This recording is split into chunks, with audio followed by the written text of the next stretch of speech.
مصادر إعلامية موثوقة أن الفنانة المغربية صفاء حبيركو غتأدي دور شيخة في فيديو كليب أغنية أش خبارك اللي كيساعد النجم سعد المجرد باش يطرحه في 4 من شهر ماي المقبل.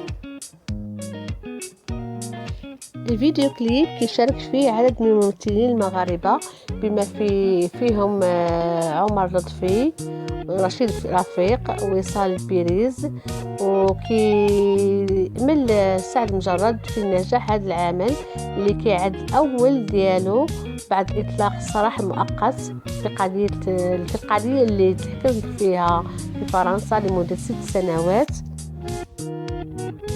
على الرغم من القضية اللي محكوم فيها سعد المجرد، إلا أنه كيحظى بشعبية كبيرة في المغرب والعالم العربي، وكيتمتع بقاعدة جماهيرية واسعة من المعجبين اللي كينتظروا الإصدارات ديالو الفنية بفارغ الصبر.